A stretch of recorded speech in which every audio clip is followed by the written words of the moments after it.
So, what does influence the demographic trends of a country apart from the phase of the demographic transition this country is currently in? Well, the not very satisfying answer is that pretty much everything and then some more.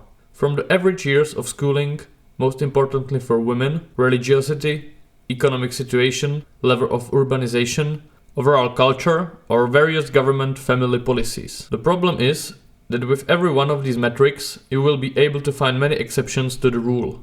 So, none of those explanations are perfect. Probably the biggest outlier out there is the state of Israel. It is a highly developed country with GDP per capita on par with countries like Germany or Sweden, something that almost always goes against high fertility rate. It is also a highly urbanized country, actually 12th most urbanized country in the world, on par with the Netherlands, which also usually goes against high fertility, since people in the cities tend to have lower fertility than people in the villages. Its average years of schooling for women is also on the level of other similarly developed countries, which is almost often pretty good prediction of relatively low fertility. And overall, the rule of thumb is that when a country is very traditional and patriarchal, you will have very high fertility. For example, in Muslim countries. Contrary to that, countries that are very progressive and liberal, with emphasis on equality between genders on the labor market, and policies aimed at making the return to work with part-time contracts and such after giving birth as easy as possible for women, usually have pretty solid fertility for the developed world, usually oscillating between 1.8 and 2 children per woman.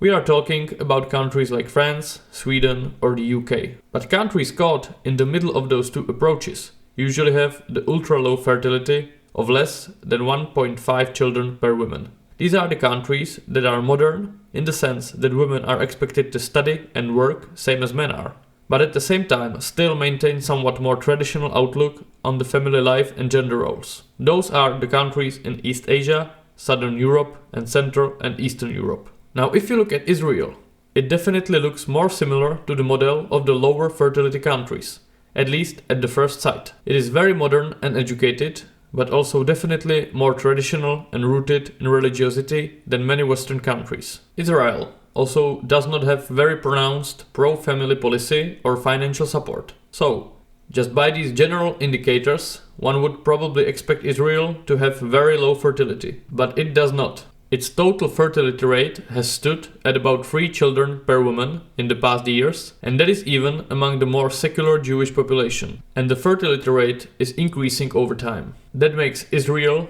an absolute outlier with fertility close to double of what is, for example, the fertility rate in the European Union. The reason why I mention this is to illustrate the fact that when we examine the fertility in some country or a region, there usually is something I call factor X. So some kind of local variable that is hard to exactly measure or point out and is usually grounded in the specific history, culture, economic situation or even the national temperament. With Israel, most people would say that the cause of the higher fertility is the religiosity of Israel. And there is some truth to that. But the real question is why is Israel so much more religious than other countries on similar level of development? And why the religiosity impacts their fertility so significantly? Because when we look at other countries that score similarly in religiosity, for example Poland, there is not any visible boost in their fertility. Quite the opposite. So, I would say that in the case of Israel, the reason lies in the huge trauma that the Jewish nation had to endure in the not so recent past in the form of the Holocaust. When your nation was almost successfully, intentionally wiped out, it will probably give you different perspective on the questions of what does it mean to have children and contribute to the flourishing of your ethnic group. But it did not start with the Holocaust. Jews were heavily discriminated against for hundreds of years, and their geopolitical environment remains very hostile to this day. That very likely made Israelis genetically as well as culturally more prone to ethnocentrism and higher fertility. So, we established that there are some highly specific forces in play in different countries and different regions. Now, we can proceed to the evaluation of the demographic profile of the regions that are in the most extreme situations, positively or negatively.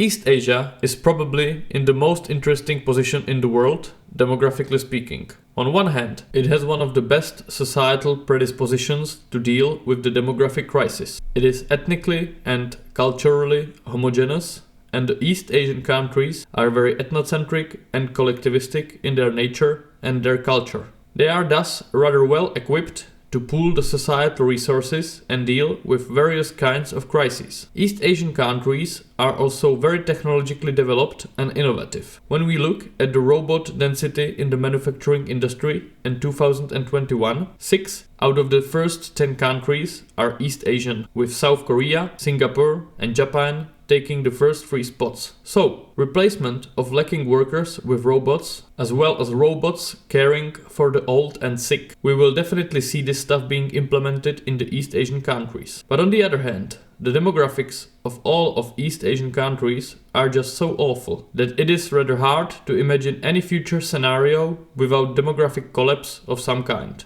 As I already mentioned in the first part of the video, the demographic transition happened very fast in East Asia, which was also fueled by the rapid economic development, industrialization, and urbanization. We can take a look at the South Korea, which is probably the most extreme case. South Korean fertility rate went from 6 children per woman in the 1960s to 0.8 children per woman in 2021.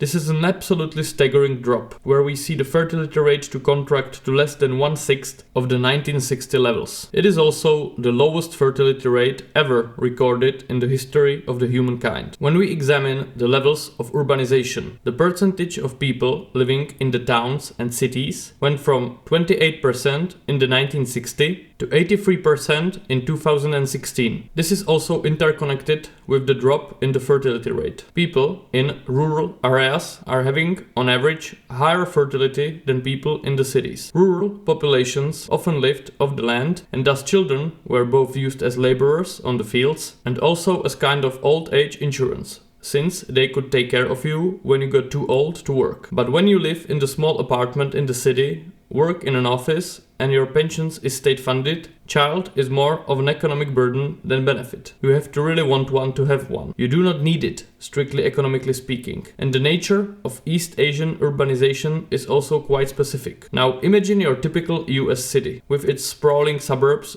consisted mostly of detached houses with garden or backyard. There is usually a lot of space, both in the house and outside of it. And now compare it with your typical East Asian megalopolis, like Seoul, Shanghai or Hong Kong. Most people live in small apartments in huge futuristic apartment blocks. It looks very cool and Blade Runner-like on night drone footage, but it definitely also makes having multiple children more challenging. There is also the work and study culture typical for East Asian countries that puts huge pressure on young people in the corporate structures to work insane hours and makes it very difficult for young people to have some kind of normal social life, meet people, date, get married and have kids. There is also huge pressure to have excellent results in schools for young people, and since there is very intense competition between the pupils, parents will often rather put more resources in terms of time and money for studying and extracurricular activities to prepare the one child they have for success in life, rather than to have more children and sort of dilute the nurturing potential, so to speak. It is one of the strange paradoxes of East Asia that many of the things that contributed to its impressive economic and political rise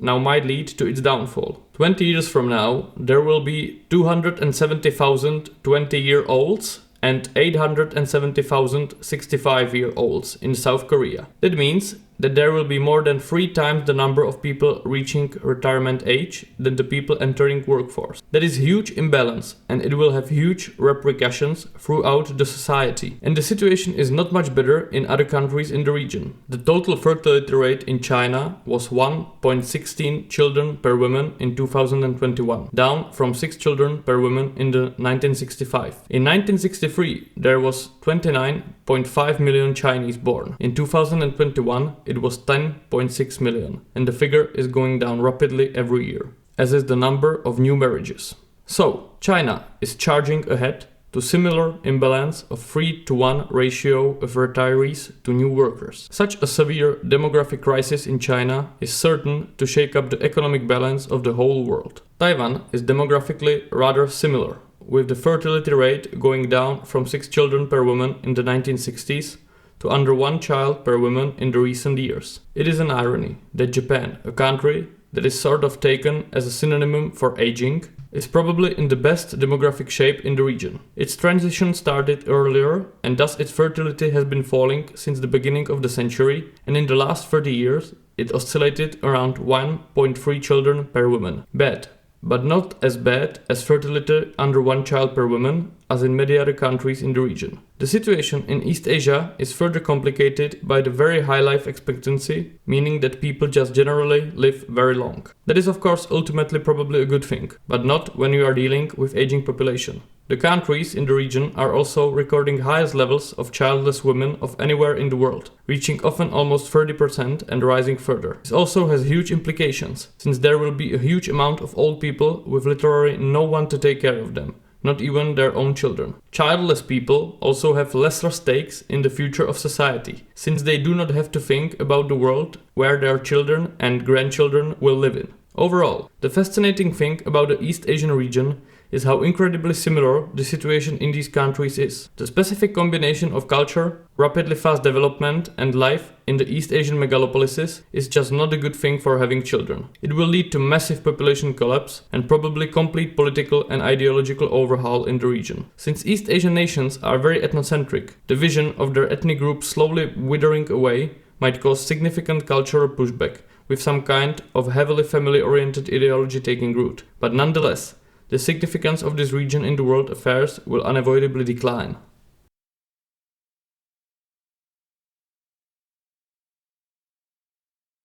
Southern Europe, meaning for the purposes of this video Portugal, Spain, Italy, Greece, Cyprus and Malta, is similar to East Asia in that matter that the demographics of the countries in the region are fairly similar. All of the countries in the region are having stable, ultra-low fertility of around 1.2 to 1.4 children per woman for the past couple of decades. Since Southern European nations entered their demographic transition earlier than most of the East Asian countries, their demographic profile is most similar to that of Japan. Southern European countries all have very high life expectancy, which also contributes to the rapid aging of the populations in the region. This combination of very low fertility and high life expectancies means that Southern European countries will be at worst position in Europe in the terms of old age dependency ratios, which is the ratio of the number of elderly people at an age when they are generally economically inactive, so age 65 and over, compared to the number of people of working age, so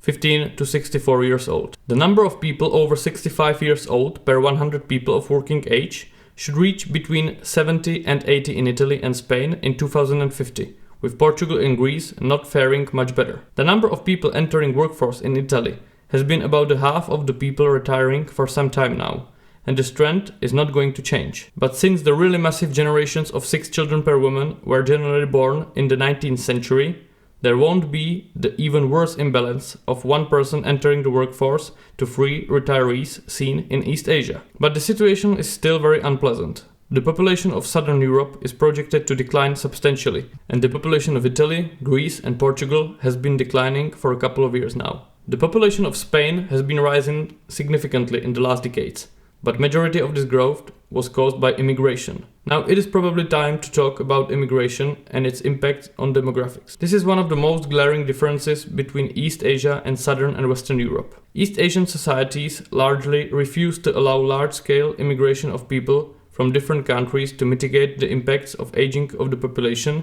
and I believe that it is a right thing to do. Immigration is not a solution to aging and declining populations. Basically, 2 things can happen. Either the immigrant populations integrate into the host population culturally, and in that case, their fertility converge relatively fast with the majority population. That is fine, but it does not help to solve the problem. Or they do not integrate and you are thus creating very fertile ground for ethnic and cultural conflict in the future, which is something we can see glimpses of in Western European countries that had open door policies on immigration for decades now. Now, Southern European countries, with the exception of Portugal, are on the geographic frontiers of the large-scale migration routes from the Middle East and North Africa. And the hugely asymmetrical population growth on the two sides of the Mediterranean begs the question if the population of Southern Europe will still be of the same ethnicity as it is today, 100 years from now. The situation with immigration is somewhat specific for Portugal and Spain, since there are large sources of immigrants for them in Latin America. From the 10 most prominent source countries of immigration into Spain,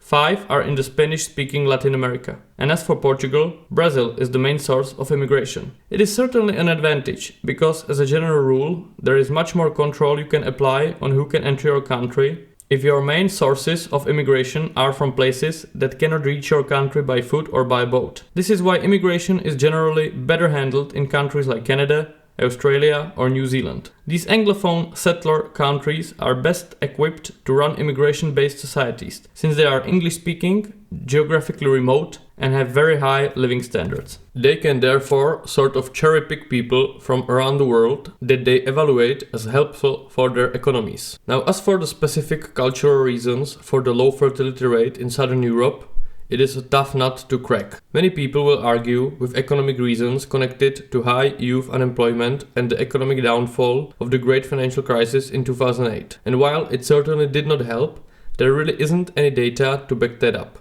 The fertility in Italy, Spain, Greece and Portugal is very low since the 1990s, and there has been very moderate impact observable after the crisis. So, there must be some kind of deeper cultural reasons for why people are not having kids. This is also supported by the fact that Italy and Spain are also very high in the percentage of childless women, around 20%, which is in my opinion a marker for culturally ingrained infertility, since most women in these countries just are able to economically support having children in their 30s, even if the economic situation is relatively tough. So, it is hard to tell why the fertility in Southern Europe is so low. There must be some kind of local factor X that is causing this. Maybe someone from Southern Europe could offer their insight in the comments. Overall, I see a certain paradox in the fact that while the amount of young people entering the workforce in Southern Europe is very low, there still is high youth unemployment, and young people are emigrating to other European countries. The impacts of the low fertility are thus kind of hidden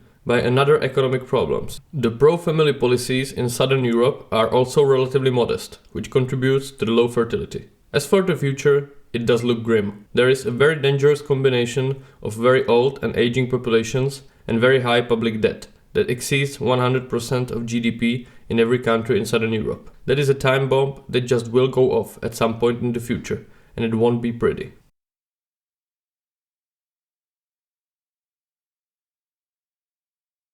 Central and especially Eastern Europe is a region that is undergoing the fastest depopulation in the world. The demographic development of the region was pretty uniform in the 1990s, when in the reaction to the sudden uncertainty of the end of the Eastern Bloc, the birth rates absolutely plummeted all over the Eastern Europe. It went from levels around 2 children per woman in most of the countries to levels around 1 child per woman throughout the 1990s. That hugely destabilized the demographics of the countries in the region, and you can see the sudden drops in the birth rates on their population pyramids. The reasons for this downfall were mostly connected to the uncertainty, and this uncertainty could be both positive and negative in nature. The negative one was connected to the sudden loss of economic certainties that could be seen all over the Eastern Bloc, and reached very dark dimensions, especially in the post-Soviet countries. The positive one could be understood as an eruption of newly opened freedoms and opportunities. While in the previous regime, there really was not much to do with your life other than to have a family, now you could suddenly do anything,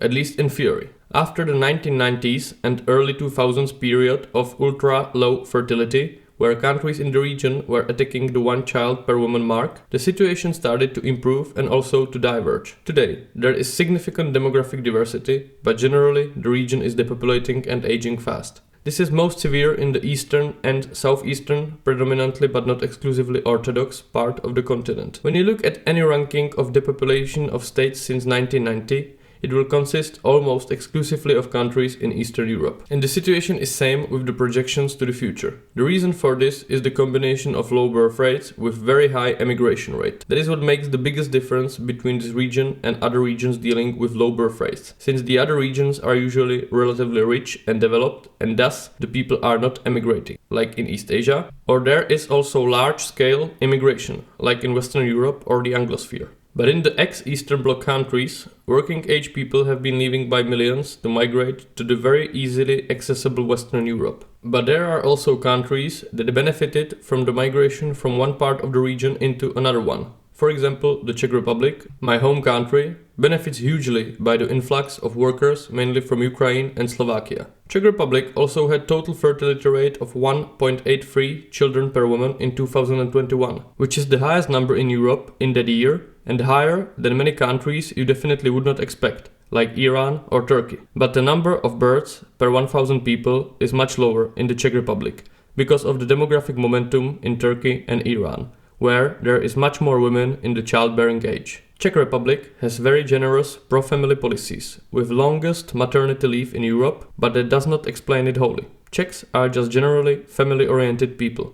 During the World War II, when Bohemia and Moravia were German protectorate, the fertility among Czechs actually went up significantly, which was completely against the trends in other countries in similar position, like France, where birth rates plummeted. Similarly, the birth rates went up during the normalization period after the occupation by the Warsaw Pact armies in the 1968. It just seems that during hard times, Czechs tend to close up within their family units and try to weather the storm. It is in stark contrast to our large northeastern neighbor, Poland. Poland has had very low fertility rate, around 1.3 children per woman for the last 25 years, and it is not getting any better. When you compare Poland and the Czech Republic, it is very counterintuitive. Czech Republic is among the most atheist countries in the world, while Poland might be the most religious country in Europe. But it does not have any positive impact on their fertility. Poland also implemented relatively generous support for families, paying families 500 zloty per child, but it also did not help. There has to be some kind of Polish factor X, because fertility did pick up in all of the neighboring countries, at least to the 1.5 or 1.6 children per woman levels, but not in Poland, and that is peculiar, since Poland experienced one of the most impressive economic growths in the world in that period. If there is someone Polish watching this video, maybe he has some insight. But whatever the cause, Poland will lose population significantly in the coming decades, and it will likely severely impact its economic and geopolitical standing in European affairs. Both Poland and the Czech Republic will likely continue to benefit, population-wise, from the ongoing depopulation of Ukraine. Ukraine is a very sad story, demographically. In the year 1993, it had 52 million inhabitants, while France had 57 million. Today, France has circa 67 million, and Ukraine had, realistically, maybe 35 million before the war began. Official numbers are much higher, but that is because nobody exactly knows how many Ukrainians have emigrated, but it is certainly in millions. Ukraine also has been losing population by natural decrease very fast since the early 1990s and has some of the lowest birth rates in Europe. Even though I suspect that they are a little higher than reported, because since nobody really knows how many people have emigrated, the number of women in the childbearing age is likely lower than in the statistics. Something similar happened in Bulgaria, the fastest shrinking country in the world. After the 2021 census, officials found out that there is not 6.9 million people in the country, but only 6.5 million. It was almost 9 million in the 1990. That means that the number of children in the country was actually borne by smaller number of women, and that pushed the total fertility rate from 1.5 to 1.8 children per woman. So, the fertility rate is actually not all that bad in many of these countries. Romania is also depopulating fast. It went from 23 million people in 1990 to an official number of 90 million today, but it is also likely an exaggeration. Romania and Bulgaria will both keep losing population fast, as will the whole Balkans, except for Slovenia maybe. On the one hand, it is very sad to see such a thing happen to a nation, and it concerns me because I perceive Central and Eastern Europe as my broader home region. On the other hand, Bulgaria and even more so Romania, together with the Baltic countries, especially Estonia and Lithuania, can be perceived as examples of countries that are developing economically significantly while simultaneously losing population rapidly. So, even though it is counterintuitive, the two things are not mutually exclusive. But sure, From a certain point, depopulation and aging will significantly hamper economic development, especially in the more rural areas of countries that are depopulating the most. Now, as for the future trends, it is of course hard to predict, but I think that Ukraine is probably headed for a very sad future of depopulation. It is heartbreaking to say so, but the country was depopulating fast before the invasion started, and the war will just send it into an overdrive. Millions of people left the country, most of them being women and children. While majority of the refugees probably genuinely wants to return home after the war, it looks like there won't be much to return to, and the mothers will have the best interests of their children in mind. It is hard for me to imagine a scenario when Ukraine will somehow get through this demographically in the long run. I think that many of the Balkan countries, especially the ones that are outside of the EU, are also in very dire straits, because they are mostly relatively poor and that incentivize emigration to Western countries significantly. It will be interesting to see what will happen demographically in the long run, because it is unlikely that the countries will stay depopulated permanently. Somebody will likely come to live there. It is a question of who it will be.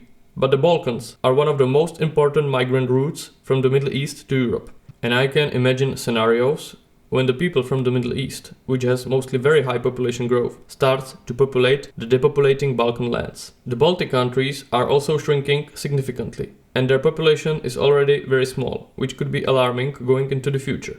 But they are in a significantly better economic situation, which might help them attract their countrymen from abroad back home, as well as immigrants from other source countries. I think that the more developed Central European countries are in a better position and might benefit from continuous migration from the depopulating parts of Eastern Europe, as well as from their countrymen returning home from Western Europe, which has been increasingly happening in the past couple of years. I also think that there is a possibility of a certain scenarios happening in the future, where things might get pretty bad in Western Europe regarding safety and crime. And we might see significant migration of ethnic Western Europeans into certain countries in Central and Eastern Europe. But that would concern mainly people working remote jobs, because they could enjoy the safety of Central and Eastern European countries, which are increasingly safer than Western Europe, and the lower living costs. But overall, as I said before, immigration is not a solution to this problem. But if you must have immigration, it is much better to have it from culturally close sources. It is important to note that the countries in the region mostly reject the migration solution, because they are more ethnocentric than Western Europeans, and the ethnic homogeneity of their nations is important for them. They thus try to boost their native fertility. Hungary is running major pro-fertility program where young families can get loans from the government to build or buy a house, and the amount they must pay back is getting lowered with every child they have. All women that have 4 or more kids are getting an exemption from the duty to pay an income tax. These programs cost Hungary close to 5% of their GDP, and they have been getting some results, but it is not yet clear if those results are significant enough to justify the costs. In my view, Hungary gets points for trying. What is also important to note is that the Eastern and Central Europe has a significantly lower levels of childlessness than East Asia, Southern Europe and parts of Western Europe. So, it is still a norm for a clear majority of women to have a child, but they quite often have just one. I would say that it implicates socio-economic reasons for not having as many children as desired. In contrast to that, I would say that higher childlessness implicates more cultural reasons for not having children. The overall socio-cultural climate in Central and Eastern Europe is thus still more traditional and based around motherhood role for women. But in the long run, the population trends must change. Otherwise, Eastern Europe will either become very sparsely populated wasteland, or people from some high population growth regions will populate Eastern Europe, which will thus lose its ethnic character, which it had for almost 2000 years. People often reject such possibility as absurd, but that is mostly because of the lack of imagination. When you look at history, such migration waves leading to a change in an ethnic makeup of regions were quite common, and the Slavs populated majority of Eastern Europe in exactly this way.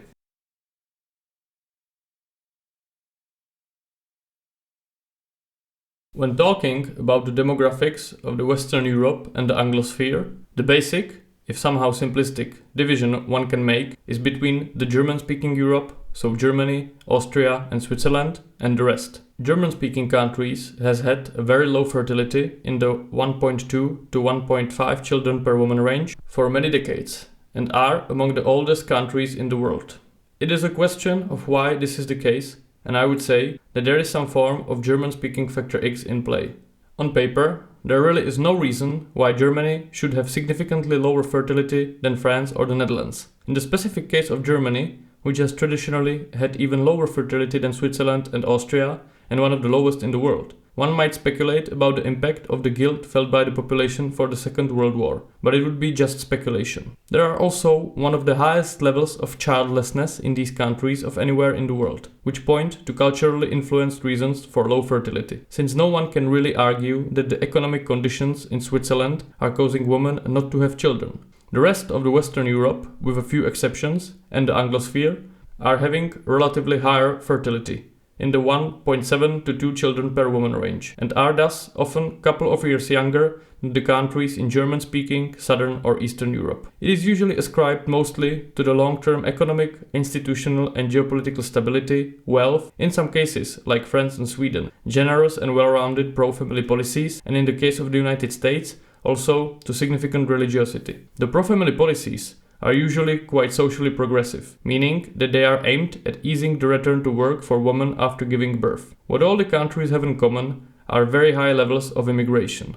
That means that the population is either rising significantly or is being stagnant, depending on the fertility of the country. The immigration is impacting the ethnic composition of these countries, which have very serious implications for the future. I personally think that the long-term high immigration from culturally aligned sources is having very detrimental impact on the receiving countries. But it is fair to say that Anglophone settler countries like the United States or Canada can deal with it much better. This is due to a plethora of reasons, some trivial, like being English-speaking, some more complex. These countries, like Canada, Australia or the New Zealand, are usually relatively insulated from the sources of immigration, which makes it much easier to cherry-pick migrants, which cannot just show up by tens of thousands by foot or in a boat. Those countries were also created by immigration, and even if liberals like to vastly exaggerate this fact and the initial waves of immigration were from culturally close and homogeneous places, it still leaves them better culturally equipped to handle large waves of immigration, which they have done many times in the past. And even if the scale and the pace of immigration is high and it causes cultural backlash, for example, the immigration to the United States from Latin America, the incoming people are integrating relatively fast, and within a couple of generations they are basically fully integrated, since American culture has very strong gravitational pull and people just want to be Americans. But the situation is very different in Europe.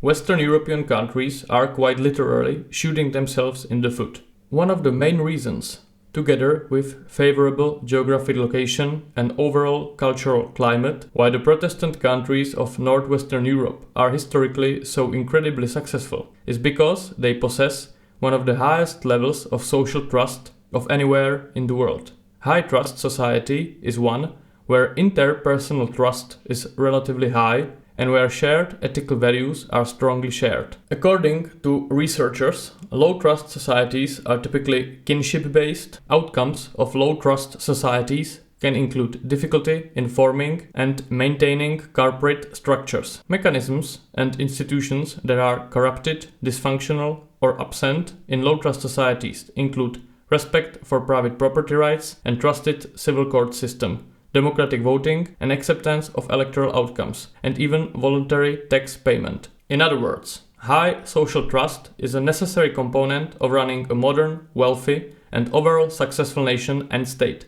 It has been proven by many sociological researches that immigration from ethnically distant countries lowers social trust not just between the newcomers and the ethnic majority, but even between the members of the ethnic majority. In this sense, countries like Sweden or the Netherlands are lowering one of their comparative advantages against countries in Southern and Eastern Europe, which have relatively lower levels of social trust. But there are also problems caused by the inability of Western European nations to really stand up for their culture and laws and to properly enforce their basics onto the incoming populations. This cultural uncertainty, one may even say weakness, is felt by many of the newcomers, and they then are more emboldened to hold onto their culture and customs. This is most pronounced with immigrants from Muslim countries, which have strong tendencies to spread their cultural and religious norms in the host countries.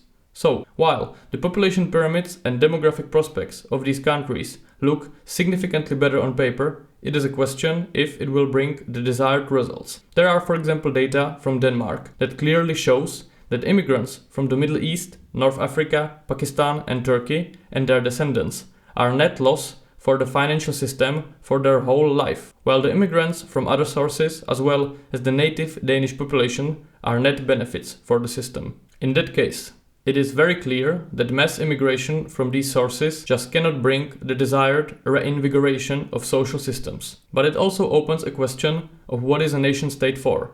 Because if the current immigration trends continue, many states in Western Europe will lose their ethnic majority before the end of the century.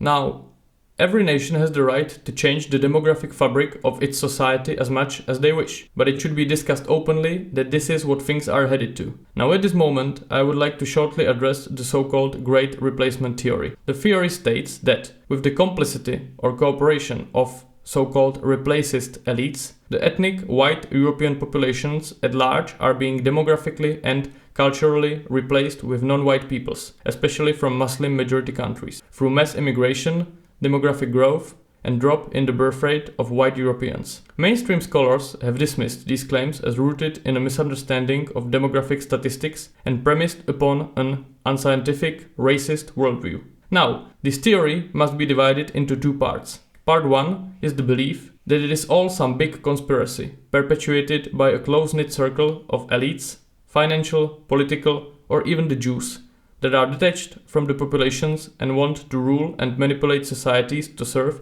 their nefarious purposes. Now this part of the theory is clearly false. Anyone who watches the world honestly must conclude that the world is not run by some nefarious elite, because it is not really run by anyone. It is mostly a chaos, an incredibly complicated intersection of various interests, actions, wishes, coincidence and circumstances, and the ruling classes are usually just chasing the tails of unpredictable social processes. But on the other hand, if you look at the example of Germany, if a country loses around 200,000 to 300,000 people by natural decrease every year for almost 50 years now, and if, at the same time, the population remains stable or even grows a little, it literally means that the number of dead people, clear majority of them being older ethnic Germans, is every year being leveled off by immigration. Now this process quite literally means that Germans are being slowly replaced by foreigners in their country. That is not some conspiracy theory, it is just math. Today, ethnic Germans comprise about 75% of Germany, but this number is decreasing every year, and circa 30% of children born in Germany have at least one parent born abroad. Many of those are immigrants from other European countries, but their share will be inevitably decreasing in time as their economies improve and they experience their own demographic implosion. In France, according to the available data coming from the sickle cell disease prevention screenings of newborn babies, sickle cell disease very rarely affects European people. Circa 40% of newborn babies are of non-European origin. In Sweden, 1/3 of the population has at least one parent born abroad, and 25% have been born abroad or have both parents born abroad. In UK, according to the 2021 census, in London, Birmingham, Manchester and Leicester, people identifying as white British are now a minority. In Belgium's capital, Brussels, there is now more children under 18 of Moroccan ancestry than children of Belgian ancestry, and people of non-European background comprise almost half of the city. When you consider the fertility advantage immigrants from many non-Western countries have over the native populations, and the ongoing stream of immigrants that the governments seem unable or unwilling to really reduce, even if the populations clearly wishes so, the ongoing ethnic change in these countries is certain. Now, there are sociological researches clearly showing that people, even very liberal people that verbally promote immigration, choose to live close to other people of their ethnicity. That leads to very significant white flight from increasingly diverse neighborhoods. I think that this trend will continue and will result in increasingly non-white cities with only very few rich downtown gentrified white majority neighborhoods, and in contrast to that, white suburbs, countryside and smaller towns. This will lead to an increasingly polarized societies which will have problems to reach a consensus on many key political questions. There is a very real possibility of anti-establishment parties campaigning on anti-immigration platforms, winning elections in Western European countries, dealing with problems stemming from poorly managed immigration. And there is also a very real possibility of certain ethnic or religious minorities establishing political parties to promote their interests. So far, The ethnic minorities voted primarily for leftist parties that promotes welfare, anti-discriminatory and lax immigration policies, but that might change when their numbers reach a critical mass. I would say that this will likely happen first on the local level, in communities and municipalities where certain ethnic minorities will have a majority. In opposition to that, the right-wing anti-immigration parties will have overwhelming majority of voters coming from the native white populations, and the electorate might thus become divided on the ethno-religious basis. When that happens, democracy and overall political life of a nation are in very dire straits. I'm of course aware that there are millions of people of non-Western immigration background in Western Europe that are fully integrated, productive members of a society that are rightfully considered to be a Swede, Frenchman or Dutchman. I just fear that there is just not enough of them on the population level. The unemployment rate among non-EU born immigrants in the EU countries, uptick in violent crime in Sweden, frequent rioting and disturbing religiously motivated crimes in France, as well as riots in Benelux countries, and many other events are not filling me with hope in this regard. But I would love to be wrong. I think that much will be shown by the reaction of different societies to the upcoming economic crisis, which will likely be absolutely massive and may even lead to an ongoing economic decline. It will be interesting to see the level of unity and social harmony shown by different societies. So, I think that the whole Western Europe and the Anglosphere will see their white majorities decline. But I think that while the Anglosphere will likely work it out with relatively few bumps, Western Europe will be severely burdened by this, and it will be interesting to see if the detrimental impacts of aging and population decline in Central and Eastern Europe will be worse than the impact of potential social and political divisions based on ethno-religious basis in Western Europe.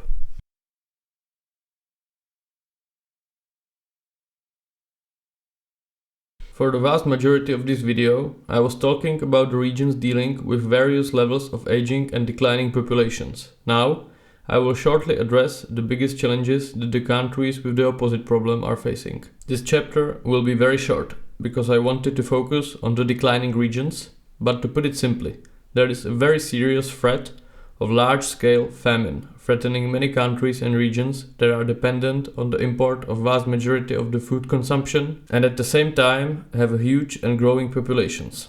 These countries are mostly in the North and Sub-Saharan Africa and the Middle East. The problem is that in the 20th century, the food production was revolutionized by the so-called synthetic nitrogen fertilizers. It is estimated that around half of the world population, so 4 billion people, could not be sustained without these fertilizers, and even the nutritional standards of the rest would have to change significantly. This, together with globalization that also affected food production and distribution, leads to the current state of things, where billions of people are living in regions where the local food production is absolutely incapable of providing them with food, and they are thus completely dependent on imports of grain and other food products. The fragility of this system was shown by the war in Ukraine. Both Russia and Ukraine are major grain exporters to the developing world, and Russia is also a major exporter of all major synthetic fertilizers. The reduction of the exports from these countries, as well as the reduction in the synthetic fertilizers available on the world markets, caused by the reduction of Russian exports of them, as well as the diminished production in the EU because of the high energy prices, since the fertilizer production is very energetically demanding, might cause significant volatility in food production in coming years, much higher prices of grains and also serious shortages. This might very well lead to a nightmarish famine in some places, dependent on the export of grain, because the grain will be too expensive in the better case, or just non-existent in the worst case. Some people are claiming that the population projections for Africa and other high-growth regions are inaccurate for this reason, and it is possible that they are right. But we just have to pray for this scenario not to happen, because it would be one of the biggest catastrophes in the history of the humankind.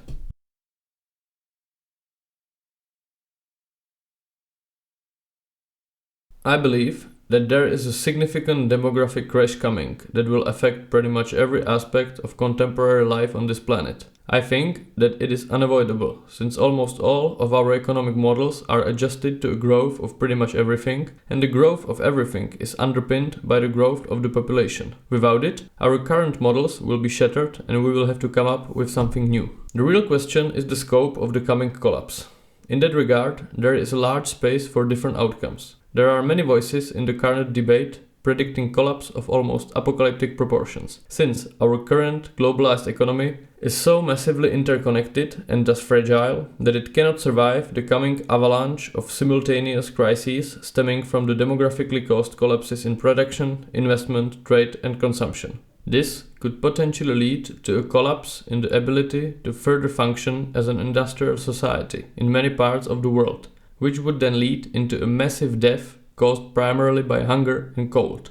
Because large cities, where a majority of people in the developed but also in the developing world are living, are completely unsustainable in the deindustrialized world. In that case, we could see a large-scale deurbanization and population collapse. Some voices are saying that the collapse of the industrial society would then likely lead to a possibility of complete or almost complete annihilation of the humankind, because we become so detached from the ability to lead a pre-modern agrarian life that there is literally no one left, with possible exceptions of some hunter and gatherer tribes in the remote parts of tropical forests and islands, with the skills and durability to survive if we take out all of the modern energy production, medicine, food production and industrial products. But I think it is futile to engage in such an apocalyptic end of the world scenarios. There are also other voices that predict that while we will very likely see economic stagnation or even significant degrowth, there will also be some positive outcomes. One of the main reasons for the deflationary pressures in the world economy in the past 30 years was the constant flow of new cheap labor entering the world market. This was caused mostly by the Chinese and Eastern European workers joining the global economy. Since there was always some new labor markets being opened up and pushing the prices of labor down, the production costs went also down. But it also caused higher and higher levels of economic inequality in the developed world, because the price of native labor went down since the workers competed with workers all over the globalized world. And on the other hand, the higher economic classes profited by this reduction in the costs of production. In the coming world of demographic decline, this will reverse. There won't be almost any economic growth. The global worker shortage will cause ongoing inflationary pressures, since there will be much less people in the productive age and much more old people consuming and not producing. But there will be much lower levels of economic inequality within countries in the developed world, since the price of labor will go up. I personally believe that after a massive crash in the welfare, social and healthcare systems, the living standards will go down dramatically, mostly in the parts of the world with declining populations, but also in the more well-off regions, since the global economy will just go down the drain. But the bright side of that is that people might once again start to have more children afterwards. The thing is that in the current environment, having a kid is not an investment, but just a purchase. In a world where you live in a city, work in an office or factory, and get a pension payment from the state in the old age, you do not really need to have a kid. It is something people do because they want to. They are biologically hardwired to want it and to pass on their genes. But it is more of a nuisance than a benefit, strictly economically speaking. But in a world without extensive healthcare and pensions, situation will change dramatically. Imagine a world where someone just have to take care of you when you are old and sick. No other than your own children will do so. And someone will also have to look for your old parents while you are working to support a family.